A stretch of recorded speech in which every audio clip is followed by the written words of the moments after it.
Okay. So we talked a little bit about the beginning of this, and remember the reason that this silly little graphic that I've had far too much fun working in PowerPoint. I'm such a millennial, aren't I? I'm so sorry. um, Rounded binary form was the precursor to Sonata form, and the reason in this PowerPoint that I bring up all of the different things that happen inside of specifically rounded binary form. And so if we like, oh, if you're one of my current students, I'm never going to hear the end of this. Wait, oh, no, that's the highlighter. I want the marker. Can I have the marker? Oh, I'm such a millennial. Round. Oh, no. No. Oh, no. Round. Oh, God. I have a doctorate, they just gave it to me. In rounded binary form, we have things that occur, and in kind of our A section, we do. Get over it, Ash. In our A section, we tend to have a theme associated with that. And oh no, that's going to be really bad for the ADHD, isn't it? ADHD. Okay. Theme. I did take too much of this. We have a theme 1, and then we have usually, actually not usually, it's always, because it's one of the defining features of binary form, a B theme that operates kind of like a theme 2. And in sonata form, one of the additional defining factors of the form, the primary defining factor of the form, is by far how the composer is playing with harmony. Sonata form, I'm hearing echoes of my own professors in my head. Sonata form is an exercise in a composer's ability to play with harmony at the apex of using tonal language as the primary form of communication for music in the West, which at the time is what it was doing. And so when you think about the rise of Mozart, that's also the rise of the classical orchestra. I mean, there's so many different elements and factors that come into it that to think about just music did this thing doesn't really give you a complete picture. You want to have the picture of what was happening in the world at the time. Who were the composers that did this? If you were looking at simple binary, you're looking early Baroque. You're looking at Bach. You're looking at the dance suites. If you're looking at rounded binary, you could be looking at any time in the common practice era. However, will you find a whole hell of a lot of it at the end of the Baroque and into the classical? And will you find a lot of rounded binary things and rounded binary form pieces in Mozart's catalog? Is that the right word? The expansion of rounded binary form into sonata form makes sense when you understand not only what was happening in music at the time, but also what was happening in history. When we are thinking about phrase things, do we have a get over it. Do we have a 16 bar phrase that also tends to have two 8-bar phrases in it? Yes, we do. That's going to tend to continue into sonata form. We can expect this pattern of fitting things in neat little 4-bar phrases with neat little 4-bar ostinati into neat little 8-bar melodies and somebody dictate that melody for me really quick. Thank you. Okay. So when we are looking at phrases, this type of phrase structure will continue. There's a reason that we teach, or at least I teach, form and analysis like this, so that you are always adding on to something that you are going to find. So are you still going to find ostinati in gigantic Beethoven symphonies? Of course you are. Da-da-da-dum. I hope so. However, are you going to also find them in Mozart? Yes. Are you going to find melodies in Mozart? Yes, of course. And so when we are thinking about phrasing, you don't have to start jumping into, oh, well, Sa'ariaho and the expansion of the... No. We're not having to jump anywhere near that. But this phrase structure will stay the same. And another thing that will happen is the key structure. This is the most important thing in the way that the sonata form theory that we are interacting with is understood. is that it is a key exploration across the entirety of sonata form. If you start the most typical, but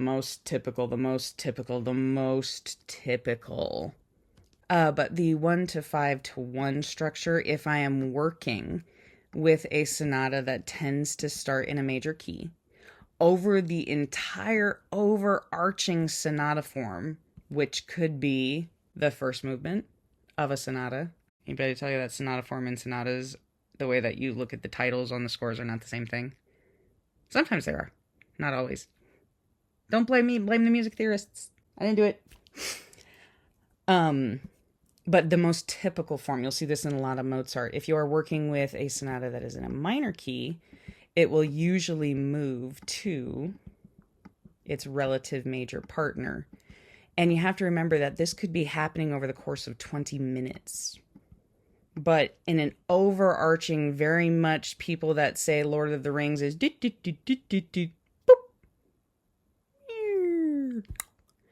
is the story of Lord of the Rings as a gross, horrifically gross oversimplification. Don't talk to me about Lord of the Rings. In the way that that's a gross oversimplification of that story and overlooks the guiding principles of what makes it good storytelling. This is a gross oversimplification. However, it is a guiding principle. It is something that we can grab onto to start. So, when we are looking at the exposition, we're looking kind of about here-ish. And my use of the word ish is very technical and professionally chosen. Because of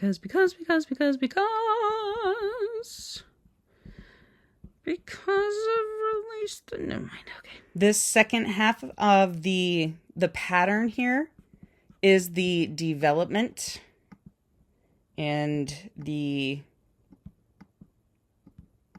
recapitulation.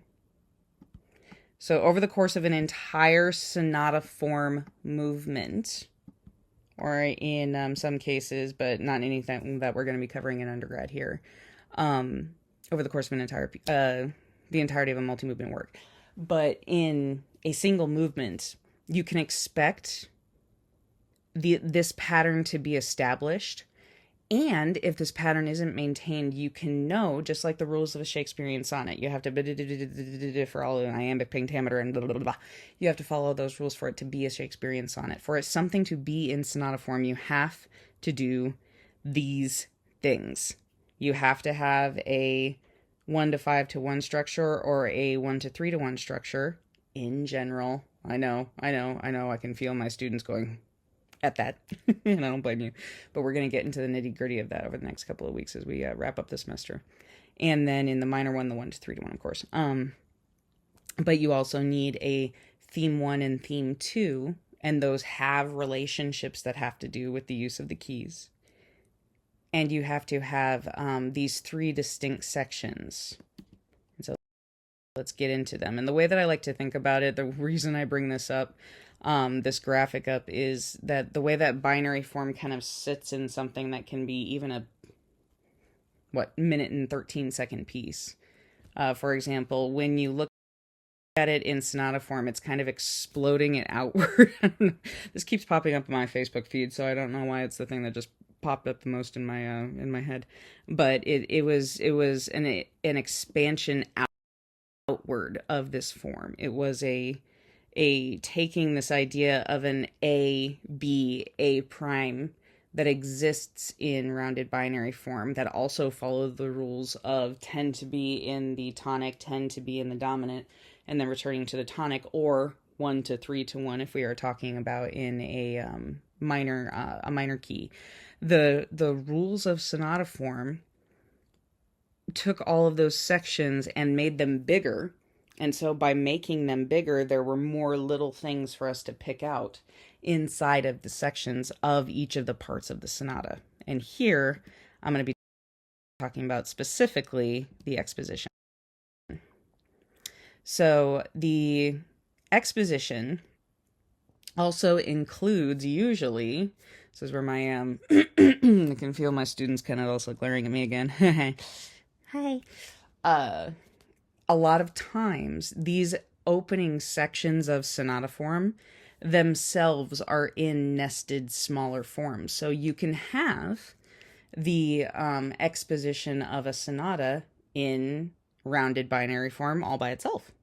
You can have it be in simple binary form all by itself.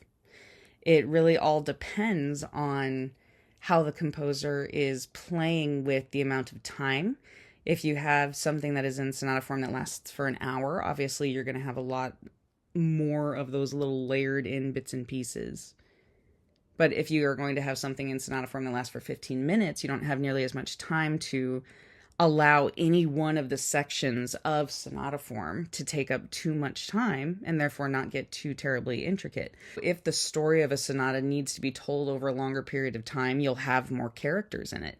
Except characters mean themes, key areas, transitions, etc., etc. However, they definitely have a lineage to all of the different things we've been talking about with rounded binary form, where cadences are going to appear.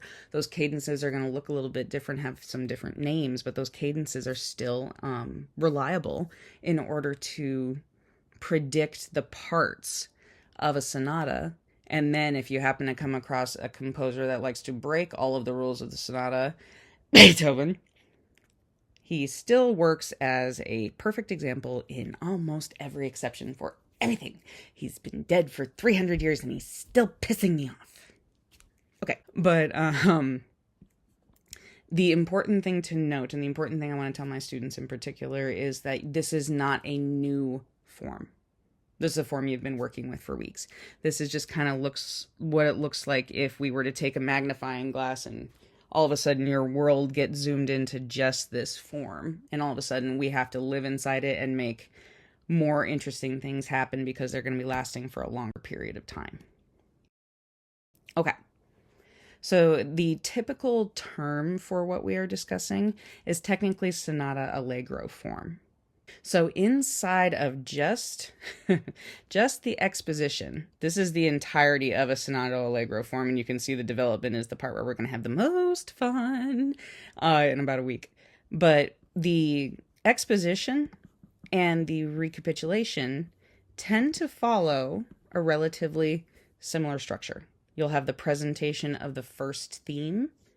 You'll have the presentation of the second theme, usually bridged together by a transition or what here is called an episode. We're not going to be using that term in my class, but something to tie the first and second theme together, but isn't thematic material itself. Tends to be a lot of sequential movement, tends to be a lot of chromaticism, things that will obviously fudge your sense of a key center when you know that on either side of this thing is a very strong sense of your key center. And you can see that they're saying or 3 as in if we were in a minor key. Now, can you have some of these in 5? Yes. Is that more common? No, because there happens to be a thing right here that we spend a lot of time in 5 in. So can you somewhat rely on this to be mostly typical? Yeah, you actually can. As long as you have a really, really good understanding of the freedoms that exist inside of these little factors. So for example, you don't have to have an intro. Can you? Sure. Do you have to? No. So if you come across a sonata, it's like, oh, it doesn't have an intro, it's not a sonata. Obviously, you wouldn't be doing that. But that's the kind of thing to bear in mind. That kind of freedom of thought is what we are looking for in the analysis here. And so the exposition is made up of a certain number of things that are optional and a certain number of things that you are always going to find for now. If you've taken my classes in person, you know what I mean in that phrase. So the thing that you can almost always expect to find is the presentation, of course, of theme 1 in the tonic key. So if you have a sonata in C major, you're going to get the theme 1 in C. Okay.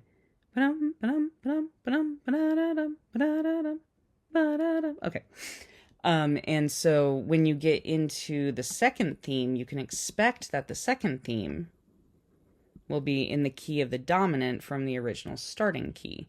So, of course, if we are thinking again in C major, that would be in the key of... Oh, I'm having like kindergarten flashbacks, like memories I didn't even know I had. So the C to G motion here. Now, most of the time, have we actually modulated to the key of G? Most of the time, yeah. Because how is a modulation confirmed? With an authentic cadence. And so do we usually hear a cadence happening right here to confirm that we are in this key? Absolutely. Just like we'll have had a cadence here to confirm that we are in this key. The thing that composers have done in order to not have the boring, just, okay, I'm going to go straight from theme 1 to theme 2, boring, is they'll put a little something in the middle. That something being a, okay, if I'm going to, this is going to be bad, but how is it somehow minuet and G in Game of Thrones at the same time? The leaps in the melody are an identifying factor about it. The rhythm is the relationship between when the quarter notes appear versus when the eighth notes appear. The eighth notes tend to appear at the same part in every measure. So if you think about going to a melody that actually exists, the da da da da da da is a thematic device he used, and he paired it with bum bum bum, a little bit less identifiable. But when you paired the two of them together, and the fact that those two ideas showed up next to each other all the time in that little minuet is the reason that we group them together, is because they showed up together all the time. And so even though you'll have a theme 1 and theme 2 that might have a little bit of chromaticism here and there, you'll hear a quite big deviation. I don't even remember the thing that I sang from a second ago. Something like that. But if I had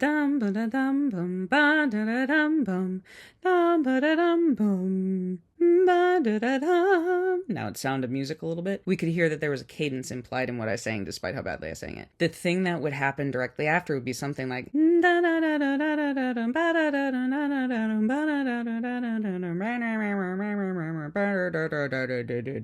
that doesn't have a whole lot of identifiable features. It's the same thing, pick up and pasted over and over again. Well, sequence, this we know. And when a sequence is present in music, its purpose, its presence is to stretch out, to obscure the thing that's happening. And the purpose of what they're calling the bridge, but what we're gonna be calling transitions in my class. The purpose of the transition is to create a break for the ear from the theme, so that when it comes back, you can recognize it.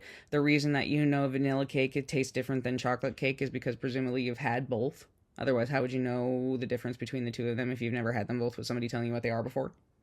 And the reason that theme 1 and theme 2 exist is because they have identifiable thematic factors from stuff we've talked about throughout the rest of the semester, that they exist in phrases that exist in small forms that we've talked about throughout the rest of the semester. And now we are applying all of those things together that we can piece together as parts of this bigger form that we are looking at. So the introduction, always going to be optional. Always, always, always, always, always. I have no idea what the percentage is, but I think of the ones that I have looked at, it's kind of a 30-70 maybe. 70% of them don't. But I think that also has to depend on if you are looking at one time period or another, looking at one composer or another. Depending on those factors, they can or cannot appear, which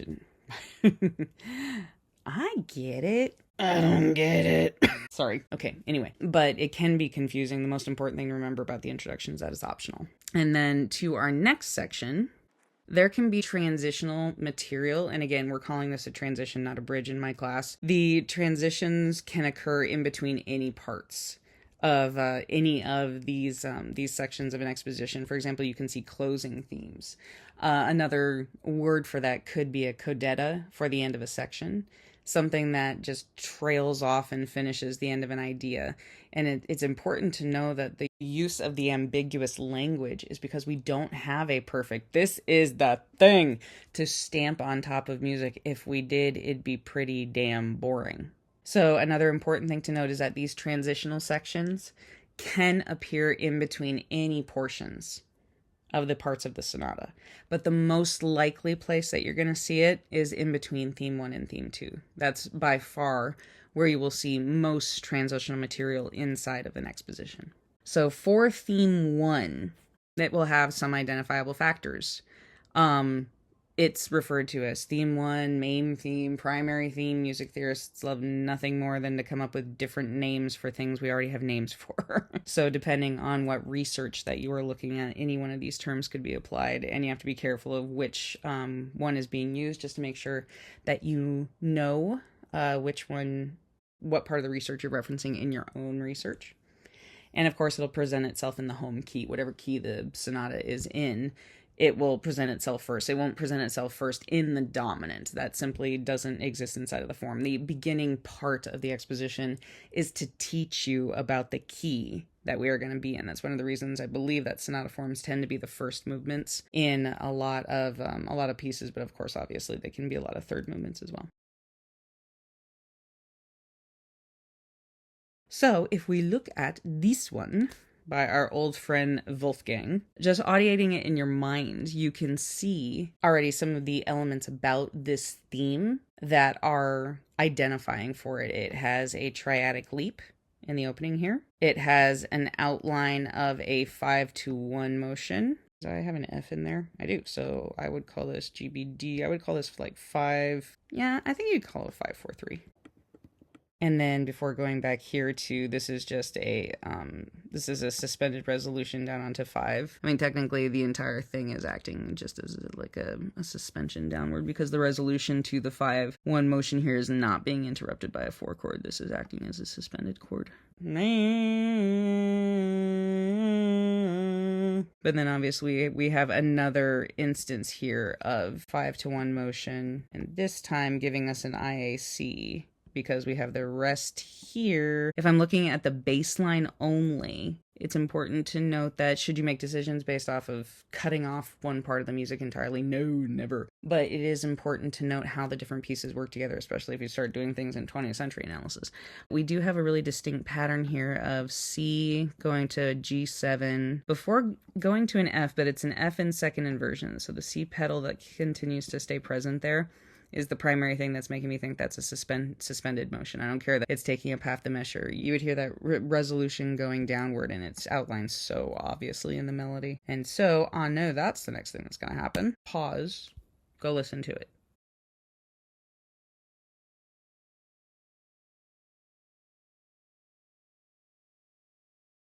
But you can see that we have the theme very obviously presented in the first key. The reason that we know it's obviously in the first key is that we have 5-1 motion that's confirming to us, hello, we are boom, boom, boom, boom, going to be in the key that we're going to be in based on the rules of tonal harmony. It's following the rules of a tonic to dominant to tonic motion. And so then we know that it could have transitional material until it gets to the second theme. So again, going back to your listening reference, now that we have another section coming into this, we can see where that transitional material exists. And we can see that it is in a form that we can recognize.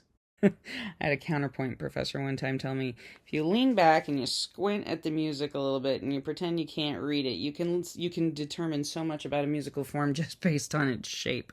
And so we can see that this has such a distinct thematic element to it. And we can see that at the end of all of this gobbledygook that has all the 16th notes, that I have such a strong sense of moving to 5. To the point, whoa, okay, that beam got away from me. To the point that I have some kind of secondary dominant going on here. So that's D, F sharp, A. So that's a 5-6-5 of 5. Half a movement. Yeah, oh my, that is supposed to be a 6 of. Don't pay attention to the Minecraft music behind the curtain. Before it moves to a. Does this actually move to 5-7 right here? It does not. It stays as a it does. It stays as a root position triad. Interesting.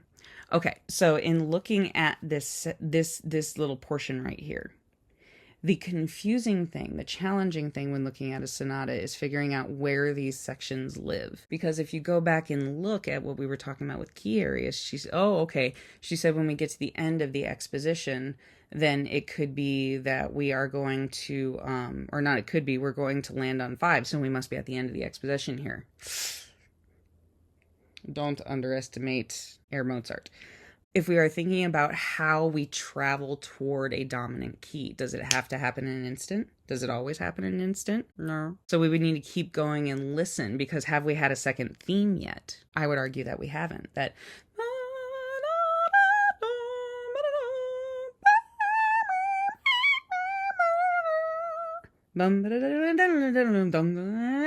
these are chords that I would want to make note of, which it looks like it's just going from 4 to 1 to a 1 again to a 2-7 to a 5-6-5 before going back to 1, playing with a little bit of a 6 before going to the honest to God 4. No, excuse me, honest God 4.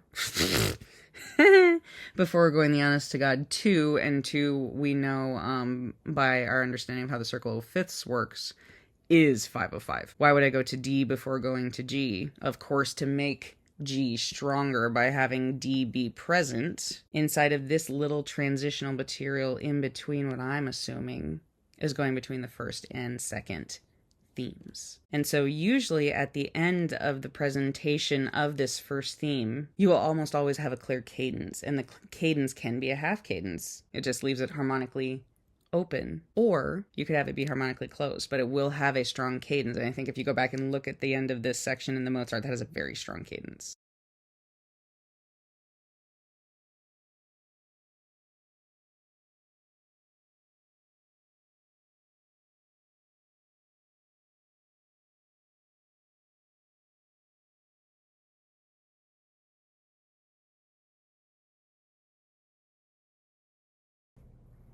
This is getting way too smart. This is genuinely getting way too smart. Okay. Wow.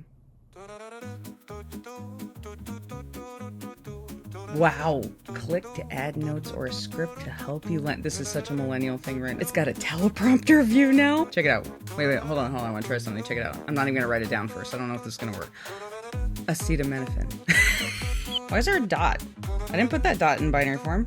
Did I do that? Make sure your brain is working. Slight non-hydration break. I do have a little set of stage lights from streaming. I got Lady Gaga like popping up in my head, so I have a feeling I chose the wrong word. I don't know what my students mean when they say that I have a habit of getting off topic. When was the zipper invented?